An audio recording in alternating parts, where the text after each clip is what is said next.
बातें करते हम खेतों की और उसके रखवाली की। बाग बगीचा फल फूलों और फसलों की हरियाली की। हम बीजों की बातें करते उत्तम जल संसाधन की।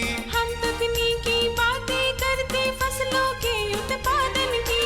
हर किसान का सपना सच हो जीवन सुखद बनाने को। गाँव-गाँव के हर आंगन का प्यारा सा ये दर्शन। कृषि दर्शन, कृषि दर्शन, कृषि दर्शन, कृषि दर्शन, कृषि दर्शन, कृषि दर्शन, कृषि दर्शन, कृषि दर्शन। जोहार। कार्यक्रम कृषि दर्शन में आप सबों का स्वागत है। आज दर्शकों, सबसे पहले हम कृषि जगत से जुड़ी हुई खबरें देखेंगे, तो आइए देखते हैं कृषि समाचार। नमस्कार, कृषि समाचार में आपका स्वागत है। मैं हूं अंशुशिखा लकड़ा। आइए देखते हैं आज कृषि समाचार में क्या है खास। चतरा और गढ़वा के किसान को दिया जाएगा पंप सेट, पाइप और कृषि उपकरण बैंक। ठंड में मछलियों के लिए तैयार किया गया रेशमीन आहार। करेला के बेहतर उत्पादन के लिए लगाएं उन्नत प्रभेद पूसा 2 मौसमी। अब समाचार विस्तार से।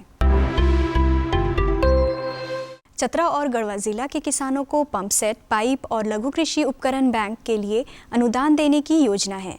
इसमें 1.5 से 3 हॉर्स पावर का पंप सेट की योजना लागत 20,000 रुपये, 3.5 से 5 हॉर्स पावर का पंप सेट की योजना लागत 20,000 रुपये और 1 हॉर्स पावर का सोलर पंप सेट की योजना लागत 90,000 रुपये है। पंप सेट के साथ 200 फीट पाइप भी दी जाएगी। इन सभी पर 90% अनुदान देने का प्रावधान है। इन योजनाओं से लाभ लेने के लिए जिला भूमि संरक्षण कार्यालय में आवेदन दे सकते हैं। ठंड के मौसम में मछलियां कम खाना खाती हैं, इससे उनका शारीरिक विकास कम होता है। इस बात को ध्यान में रखकर केंद्रीय तसर अनुसंधान एवं प्रशिक्षण संस्थान ने ठंड में मछलियों के लिए रेशमीन आहार तैयार किया है। इसमें हैवी प्रोटीन, मिनरल और विटामिन पाया गया है। मछलियां ठंड में इस रेशमीन आहार को सामान्य दिनों की तरह पर्याप्त मात्रा में खा रही हैं और उनका शारीरिक विकास भी बेहतर हो रहा है। किसान भाइयों, रस चूसक कीटों के रोकथाम के लिए जैविक उपचार ज़्यादा फायदेमंद होगा। इसके लिए खुद अपने घर में 10 पन्नी जैविक घोल तैयार कर सकते हैं। इसे कैसे तैयार करें, आइए जानते हैं कृषि विशेषज्ञ से। किसान बंधु, अगर हम लोग रस चूसने वाले कीटों की अगर बात करते हैं तो उसमें घर में निर्मित हम लोग वैसे अगर किसान बंधु के पास देसी गाय है तो उनका जो है 5 लीटर अगर 1 किलो हम लोग वैसे 10 पत्ते लेते हैं, जिसमें जो है उसमें देखते हैं कि जानवर नहीं खाते हैं, तो उसका बराबर भाग अगर 100 ग्राम अगर हम लोग लेते हैं तो 1 किलो हो गया। और 5 लीटर उसमें गौमूत्र को डाल करके लगभग 10 दिन तक उसको जो है बढ़िया ढंग से डिकम्पोज करते हैं, सड़ा लेते हैं और फिर उसके बाद छान करके रख लेते हैं। तो 4 से 6 महीना तक जो है इसको हम रस चूसने वाले कीटों के अगेंस्ट में इसका छिड़काव कर सकते हैं। और ये है कि 1 लीटर पानी में अगर आप जो है 1 महीने से नीचे पौधे हैं तो उसका 100 ml और 1 महीना से ऊपर है तो जो है उसका 150 ml पर लीटर पानी में घोल बना के छिड़काव किया जा सकता है। राज्य के जो किसान करेला की आगात खेती करना चाहते हैं, वे वर्तमान तिथि से लेकर जनवरी तक बुआई कर सकते हैं। आगात करेला के बेहतर उत्पादन के लिए उन्नत प्रभेद पूसा 2 मौसमी, कोयम्बटूर लॉन्ग ग्रीन या अर्का अहरित लगाएं। करेला की बुआई में 4 से 6 किलोग्राम बीज प्रति हेक्टेयर की दर से लगाएं। थाला बनाकर बीज बोएं। प्रति थाला 3 से 5 बीज बोएं। बुआई में कतारों और पौधों के बीच 1.25 मीटर की दूरी रखें। अच्छी उपज देने वाले उन्नत प्रभेद पूसा 2 मौसमी, कोयम्बटूर लॉन्ग ग्रीन या अर्का हरित की उत्पादन क्षमता 80 से 120 क्विंटल प्रति हेक्टेयर है। किसान भाइयों, खेत की तैयारी करने और खड़ी फसल में निकाई गुड़ाई करने के लिए कृषि उपकरण कल्टीवेटर की सहायता ले सकते हैं। कल्टीवेटर की कार्यक्षमता 1 एकड़ प्रतिदिन है। आइए जानते हैं भिंडी फसल में समेकित कीट प्रबंधन के तहत रासायनिक दवा के बिना कैसे कीट नियंत्रण करें। किसान भाइयों, आप अपने भिंडी फसल लगे खेतों में पक्षियों को बैठने के लिए पक्षी आश्रय स्थल बनाएं। ये पक्षी फसल में लगने वाले कीटों को मारकर खाएंगे। इससे फसल कीट मुक्त रहेगी। और अब एक नज़र राज्य के 5 प्रमुख शहरों के मौसम के मिजाज पर। आज राज्य के 5 प्रमुख नगरों के अधिकतम और न्यूनतम तापमान कुछ इस प्रकार दर्ज किए गए। रांची का अधिकतम तापमान 26 डिग्री सेल्सियस और न्यूनतम 10 डिग्री सेल्सियस। जमशेदपुर का अधिकतम तापमान 28 डिग्री सेल्सियस और न्यूनतम 12 डिग्री सेल्सियस। मेदिनीनगर का अधिकतम तापमान 27 डिग्री सेल्सियस और न्यूनतम 11 डिग्री सेल्सियस। देवघर का अधिकतम तापमान 28 डिग्री सेल्सियस और न्यूनतम 11 डिग्री सेल्सियस। वहीं धनबाद का अधिकतम तापमान 28 डिग्री सेल्सियस और न्यूनतम 12 डिग्री सेल्सियस रहा। कृषि समाचार में आज इतना ही। अगले दिन अगले अंक में फिर मुलाकात होगी कुछ ताज़ा तरीन खबरों के साथ। तब तक के लिए दीजिए इजाज़त। नमस्कार, जोहार। तो दर्शकों, आपने देखा कृषि समाचार में कृषि जगत से जुड़ी हुई खबरें। देखे आप मंडी का भाव और मौसम का हाल भी। तो रुकते हैं छोटे से विराम के लिए। भारत सरकार का हर प्रयास किसानों को दे रहा है एक नई आस। देश के किसानों की खुशहाली और उन्हें आत्मनिर्भर बनाने के लिए भारत सरकार समर्पित है। प्रधानमंत्री श्री नरेंद्र मोदी जी के नेतृत्व में कृषि क्षेत्र में किए गए निरंतर प्रयासों के फलस्वरूप देश खाद्यान्न व बागवानी के क्षेत्र में आत्मनिर्भर हो चुका है और देश में दलहन का उत्पादन भी बढ़ा है। इसी तरह भारत सरकार ने खाद्य तेलों के उत्पादन को बढ़ाने के भी अनेक प्रयास किए हैं। इसी क्रम को आगे बढ़ाते हुए माननीय प्रधानमंत्री श्री नरेंद्र मोदी जी के नेतृत्व में भारत सरकार ने दूरदर्शी निर्णय लेते हुए राष्ट्रीय खाद्य तेल मिशन ऑयल पाम की शुरुआत की है। इस मिशन से देश भर के किसानों को बहुत लाभ मिलेगा। कृषि के पूंजी निवेश में वृद्धि होगी, खाद्य तेल आयात पर देश की निर्भरता कम होगी और रोजगार के नए अवसर पैदा होंगे। खाने के तेल में आत्मनिर्भरता के लिए अब राष्ट्रीय खाद्य तेल मिशन ऑयल पाम का संकल्प लिया गया है। इससे किसानों को तो सीधा लाभ होगा ही, गरीब और मध्यम वर्ग के परिवारों को सस्ता और अच्छी क्वालिटी का तेल भी मिलेगा। यही नहीं, ये मिशन बड़े स्तर पर रोजगार का निर्माण करेगा। इस मिशन के अंतर्गत ऑयल पाम का रकबा और पैदावार बढ़ाने पर जोर देने के लिए सरकार ने 11,000 करोड़ रुपए से अधिक की सहायता राशि निर्धारित की है। मिशन के तहत सरकार ने ऑयल पाम की खेती के लिए रोपण आदि की सहायता में बढ़ोतरी करते हुए पहले मिलने वाले 12,000 रुपए प्रति हेक्टेयर को बढ़ाकर 29,000 रुपए प्रति हेक्टेयर तक कर दिया है। ऑयल पाम के पुराने बागों के पुनरुद्धार के लिए 250 रुपए प्रति पौधा के हिसाब से विशेष सहायता दी जा रही है। पौधारोपण सामग्री की कमी दूर करने और बीजों की पैदावार करने वाले बागों को भी सहायता दी जाएगी।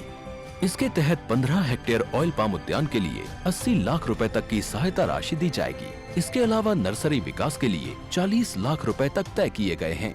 पूर्वोत्तर और अंडमान राज्यों के लिए विशेष सहायता का भी प्रावधान है। ऑयल पाम के किसान ताजे फलों के गुच्छे यानी FFB का उत्पादन करते हैं, जिनकी वर्तमान में कीमतें अंतर्राष्ट्रीय मूल्यों में उतार चढ़ाव के आधार पर तय होती हैं। पहली बार केंद्र सरकार ताजे फलों के गुच्छे की कीमत के लिए किसानों को आश्वासन दे रही है। ये व्यवहार्यता मूल्य यानी VP कहलाएगा, यानी किसानों को कोई घाटा नहीं होने दिया जाएगा। व्यवहार्यता मूल्य VP तय करने की शुरुआत 1 नवंबर से होगी और अगले वर्ष 31 अक्टूबर तक जारी रहेगी। इसे ऑयल पाम वर्ष कहा जाएगा। इस योजना के तहत वर्ष 2025-26 तक ऑयल पाम का रकबा 6.5 लाख हेक्टेयर सृजित करने और कच्चे ऑयल पाम की पैदावार वर्ष 2025-26 तक 11.20 लाख टन पहुंचाने का लक्ष्य निर्धारित किया गया है। सरकार के इस महत्वपूर्ण निर्णय से देश में ऑयल पाम की खेती करने वाले किसानों में विश्वास पैदा होगा और वे खेती का रकबा बढ़ाएंगे। इस तरह पाम ऑयल का उत्पादन भी बढ़ेगा, जिससे किसानों की आय बढ़ेगी और ग्रामीण अर्थव्यवस्था भी सुदृढ़ होगी। आज का कार्यक्रम है अगात लत्तेदार सब्जियों के बारे में। किस प्रकार से हम खेत की तैयारी करें और प्रभेद का चुनाव करें, किन किन बातों का रखें ध्यान, इन सब बातों की जानकारी देने के लिए हमारे स्टूडियो में हमारे विशेषज्ञ उपलब्ध हैं, तो इन सब बातों की जानकारी देंगे। किसान भाइयों नमस्कार।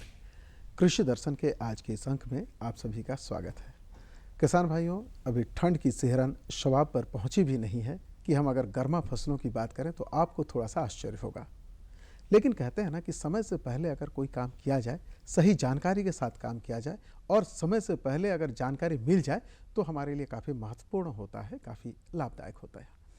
किसान भाइयों, आज हम बात करेंगे कि अगर आप अगात गर्मा लतेदार सब्जियों की खेती करना चाहते हैं तो किस तरह से करें, कब करें, कैसे करें, खेत की तैयारी कैसे करें, इन तमाम विषयों पर आज हमारी बातचीत होगी। इस विषय पर बातचीत करने के लिए हमारे साथ स्टूडियो में मौजूद हैं श्री धनंजय कुमार। श्री धनंजय कुमार ICAR पलांडू में तकनीकी विशेषज्ञ के रूप में कार्यरत हैं। सर, इस कार्यक्रम में आपका स्वागत है। नमस्कार। किसान भाइयों नमस्कार। किसान भाइयों, गर्मा फसलों के बारे में, जो लतेदार सब्जियां हैं, इसके बारे में हम जानकारी देंगे, आप हमारे साथ जुड़े रहिए। सबसे पहले कुमार साहब, हम ये जानना चाहेंगे कि अभी जैसा कि हमने कहा भी कि अभी ठंड इस बार तो अगर कहिए तो अभी तो मध्य दिसंबर है, ठंड उस तरह की नहीं है जितनी होनी चाहिए, और इस समय हम गर्मा फसलों की बात कर रहे हैं। आखिर इस समय हम गर्मा फसलों की बात क्यों करें, ये बड़ा प्रश्न है। किसान भाइयों, अभी क्या है कि हमारा झारखंड में है क्या, पानी की भी कमी है। गर्मी के दिन में बहुत ज़्यादा पानी की कमी हो जाता है। दूसरा जो है, गर्मी के दिन में जब आप अप्रैल के महीना में या मई के महीना में जब आप कोई लतीदार सब्जी का फसल निकालेंगे तो उस समय जितने मैदानी राज्य हैं, बिहार है, यूपी है, बंगाल है, वहाँ का जो उत्पादन आता है, वहाँ उत्पादन ज़्यादा होता है, उर्वरा शक्ति मिट्टी में ज़्यादा है, वहाँ पर पानी की कमी नहीं है। हमारा झारखंड में जो है पानी की कमी है, तो उर्वरा शक्ति भी कम है, तो हमारा उस समय जो है फसल का उत्पादन कम होता है। और उत्पादन जब कम होता है और बाज़ार में दाम जब कम हो जाता है तो किसानों के लिए जो है मुनाफा की खेती नहीं होता है। तो झारखंड में जब भी हम खेती की बात करें तो आगात खेती की बात करें, जैसे कि मतलब गर्मी शुरू होने के समय हमारा फसल का उत्पादन प्रारंभ हो जाए, तो उस समय पानी भी कम देना पड़ेगा और बाज़ार में जो है दाम भी ज़्यादा मिलेगा, और उस समय मैदानी भाग का फसल नहीं आता है। तो हमको 1 से 1.5 महीना पहले अगर बाज़ार में हमारे किसान का उत्पाद आ जाता है तो उनको खेती से लाभ ज़्यादा हो। बिल्कुल। तो तैयारी कब से शुरू करनी चाहिए? लतीदार सब्जी का खेती का है क्या कि जैसे आप बोले कि अभी ठंडा है लेकिन उतना पड़ नहीं रहा है, तो भी जो ग्लोबल वार्मिंग का जो प्रभाव धीरे धीरे दिख रहा है, तो हो सकता है कि हमारा जब किसान भाई पारंपरिक ढंग से जब खेती करते हैं तो 15 जनवरी के बाद, जनवरी अंतिम या फरवरी प्रथम सप्ताह में जब थोड़ा सा धूप कड़ा होता है, तापमान बढ़ता है, तो खेत में सीधी बुआई करते हैं। जितने लतीदार सब्जी है, खीरा, कद्दू, नेनुआ, झींगे, करेला, जिसका कि गर्मी के दिनों में मांग ज़्यादा रहता है जी। तो उस समय जब करते हैं और ठंड का मौसम में जो देख रहे हैं, हो सकता है कि दिसंबर में ठंड नहीं, जनवरी में ज़्यादा पड़े, बिल्कुल फरवरी में भी पड़ता है, तो उस समय अगर सीधी बुआई करेंगे तो उनका अंकुरन सही से नहीं होगा, फिर अंकुरन सही से नहीं होगा तो फिर उत्पादन हमारा सही से नहीं मिलेगा। बिल्कुल। तो ये तो बात हो गई कि अंकुरन सही ढंग से नहीं हो पाए, लेकिन इसी बात की तो हम चर्चा करें कि अगर उनका अंकुरन ठीक नहीं हो तो हम बतौर वैज्ञानिक उनको क्या सलाह देते हैं, क्या करना चाहिए उनको? इसलिए किसान भाई जो है, जितने भी लतीदार सब्जी, ये जितना भी आपको गर्मी में सब्जी और भी सब्जी, बैगन हो, टमाटर हो, फूलगोभी हो, मिर्च हो, उसका भी बिचड़ा आप अगर तैयार करना चाहते हैं तो आप प्लास्टिक के ट्रे में, प्रो ट्रे में जो है मिट्टी रहित अगर आप बिचड़ा तैयार करेंगे, और उसके लिए कुछ नहीं, ज़्यादातर किसान भाई के गांव में अभी पॉली हाउस भी लोग बना हुआ है। अगर जिसके पास पॉली हाउस नहीं बना हुआ है तो बांस का खूंटा गाड़ करके और पारदर्शी प्लास्टिक ले करके उससे एक थोड़ा सा छोटा सा घर जैसा बना ले, ऊपर से ढक दे, जिससे कि रात में पाला का प्रकोप नहीं हो, ठंडा मतलब तापमान थोड़ा सा 1 से 2 डिग्री बढ़ा रहे। पारदर्शी प्लास्टिक से ढकने से तापमान बढ़ जाता है और पाला का असर नहीं होता। और उसके अंदर अगर हम प्लास्टिक के ट्रे में जितने कद्दू वर्गीय सब्जी है, खीरा, नेनुआ, झींगी, करेला, कोहड़ा, तरबूज, खरबूज, ककड़ी, इन सब का जो है अगर दिसंबर अंतिम, जो अभी हम लोग बात कर रहे हैं, दिसंबर अंतिम तक जो है अगर वो बीज बुआई कर देते हैं तो 25 से 30 दिनों में उनका बिचड़ा तैयार हो जाएगा।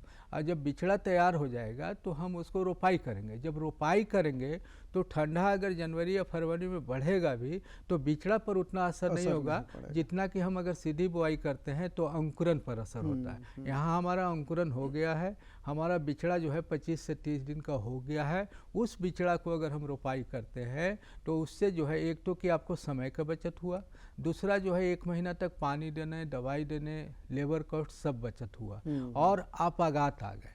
तो जब आगात आप आ जाएंगे तो फिर जो है आपको जो है मतलब बाज़ार में आपको लागत ज़्यादा, मतलब मुनाफा ज़्यादा होगा और लागत कम होगा। और जितना मैदानी भाग है, जैसे बिहार यूपी का बात करें तो वहाँ कुहासा के चलते टेम्परेचर बहुत ज़्यादा डाउन रहता है, जो कि हमारा झारखंड में वैसा नहीं है। यहाँ पर दिन में भी धूप निकलता है तो आपको तापमान बढ़ा हुआ रहता है, तो पौधों के लिए यहाँ पर तो अच्छा है। प्रो ट्रे की बात जब आप कर रहे हैं तो प्रो ट्रे की तैयारी कैसे करें, किस तरह? बहुत सारे ऐसे किसान भाई हैं कुमार साहब जो हमारे साथ अभी जुड़े हैं, वो जानना चाहेंगे कि प्रो ट्रे किस तरह से तैयार करें, उसमें किन किन चीज़ों की ज़रूरत होती है, और फिर साथ ही साथ एक और बात है कि प्रो ट्रे का साइज क्या होता है, एक प्रो ट्रे में हम कितना बिचड़ा उगा सकते हैं, ये बातें भी किसान भाइयों अभी जो है आधुनिक खेती में जो है जब बिचड़ा के, एक तो बीज का महत्व होता है, बीज के बाद जो है बिचड़ा का। अगर बीज बहुत अच्छा है लेकिन आप बिचड़ा सही से नहीं तैयार कर रहे हैं तो आपका खेती अच्छा से नहीं होगा। तो उसके लिए क्या है कि जो है अभी जो है प्रो ट्रे प्लास्टिक का ट्रे आ गया है बाजार में, जो सब्जियों के लिए 98 खाना से लेके 104 खाना वाला कैविटी वाला जो है उपयुक्त है।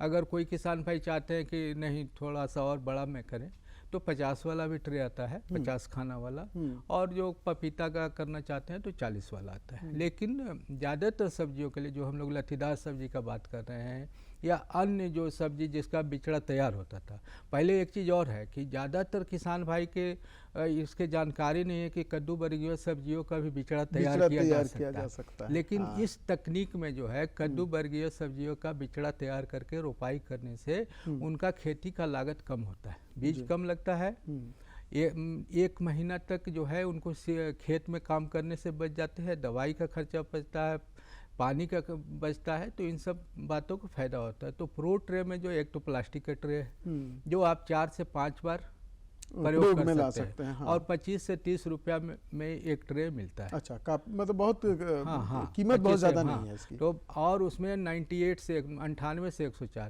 तो आप मान के चलिए कि 80 से 85 पौधा एक ट्रे में निश्चित तैयार होगा अगर बीज आपको अच्छा है तो। उसमें 2 चीज़ की ज़रूरत होता है, एक तो ट्रे हो गया, दूसरा जो है मिश्रण जो तैयार करते हैं मिट्टी रहित, तो कोकोपीट जो नारियल का छिलका को हम लोग फेंक देते हैं, उसको जो है केरला में जो है स्टरलाइज करके और उसको ईटा जैसा जमाया हुआ आता है, उसको जब पानी में आप डालेंगे तो 1 केजी जो है लगभग 5 केजी बन जाता है। उसको पानी में से निकाल करके निचोड़ करके, जैसे कपड़ा को निचोड़ते हैं उस तरह से निचोड़ करके कहीं पर भी साफ़ सुथरा जगह पर, चाहे पक्का हो या प्लास्टिक बिछा दीजिए, उस पर रख दीजिए। और उसमें केचुआ खाद, शुद्ध केचुआ खाद, मिट्टी नहीं मिला। अगर मिट्टी मिला हुआ रहेगा तो फिर जो मिट्टी से जो बीमारी पैदा होता है वो बीमारी हमारा बिचड़ा में आ जाएगा। तो हमारा मिट्टी से नहीं रहना चाहिए, उस तरह का केचुआ खाद का प्रयोग करना चाहिए।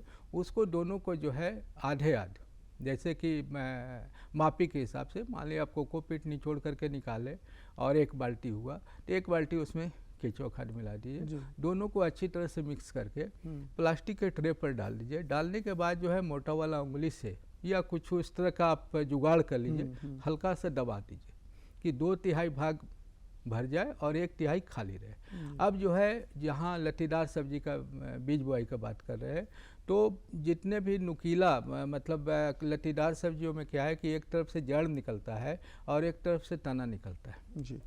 और ट्रे में हमारा बहुत ज़्यादा जगह नहीं है। मिट्टी में क्या होता है, हम उल्टा सीधा जैसे भी कर दे अंकुरन आ जाता है। लेकिन ट्रे में तो स्पेस कम है, तो हमको जिधर से जड़ निकलता है उस भाग को नीचे की ओर डालना है। ये ध्यान रखने वाली बात है। ध्यान रखना, क्योंकि वो अगर नहीं करेंगे, उल्टा कर देंगे तो फिर उनका नुकसान हो जाएगा।